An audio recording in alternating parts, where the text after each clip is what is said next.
The Lord be with you. And with your spirit. A reading from the Holy Gospel according to Luke. Glory to you, O Lord. Jesus said to his disciples, "There will be signs in the sun, the moon, and the stars.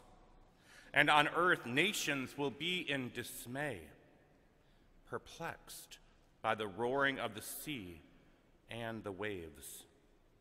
People will die of fright in anticipation of what is coming upon the world, for the powers of the heavens will be shaken. And then they will see the Son of Man coming in a cloud with power and great glory. But when these signs begin to happen, stand erect and raise your heads, because your redemption is at hand. Beware that your hearts do not become drowsy from carousing and drunkenness and the anxieties of daily life, and that day catch you by surprise like a trap. For that day will assault everyone who lives on the face of the earth.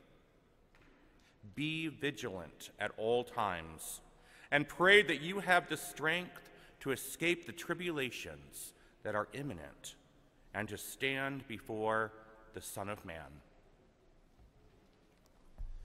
The Gospel of the Lord. Praise to you, Lord Jesus Christ.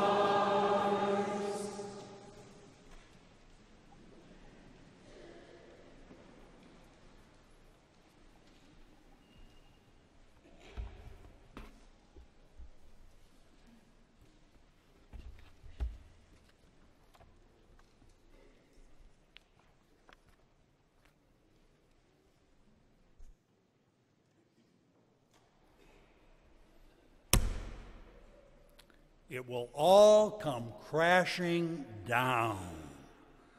That's the message of today's gospel. All crashing down.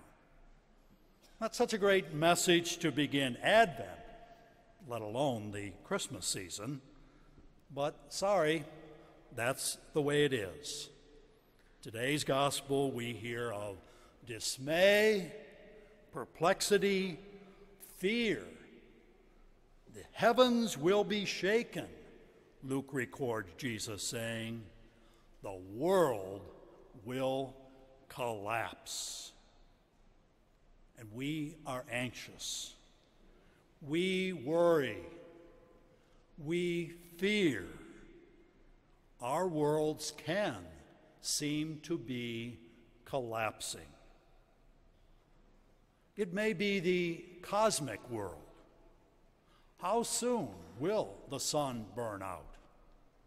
Are earthquakes going to rip open the world? Are the ice caps melting and the oceans rising so that we will be engulfed, as we heard in the gospel, by the roaring of the seas and the waves? Or is it our social political order of the world or our nation that is collapsing? Will people no longer be able to find common ground for agreement? And nations no longer willing to work together for progress? Or is it our body, mind, soul connection that is coming apart?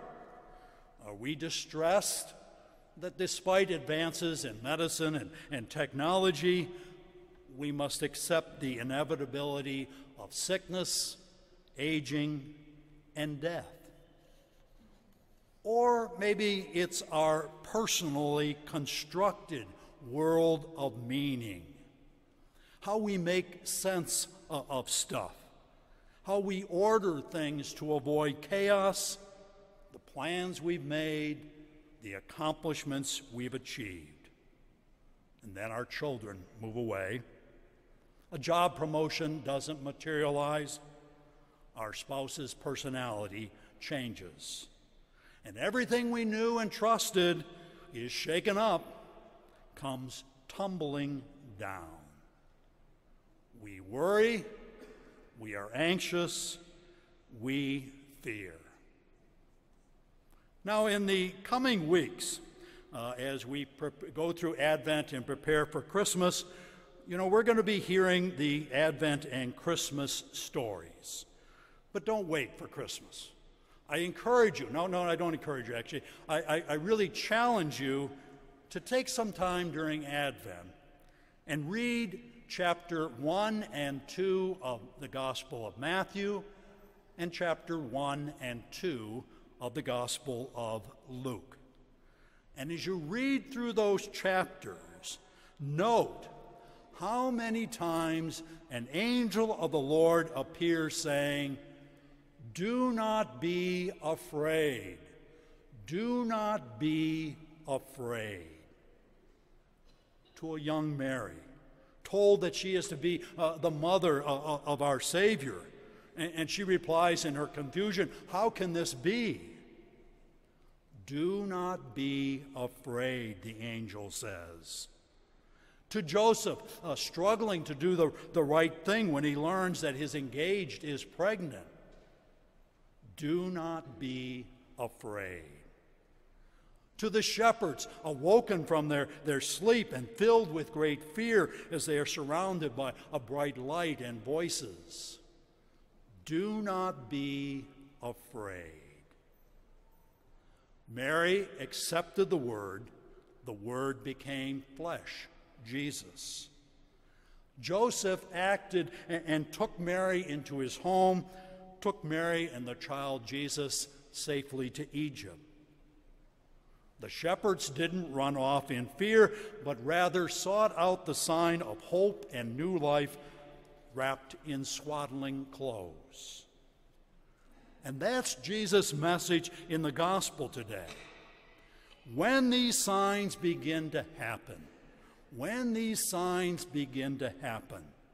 these signs, our world's collapsing, Jesus warns us, exhorts us to not give in to fear, to not run away into drunkenness and carousing or any of the other crazy ways that we sometimes deal with confusion and anxiety, to not give in to depression.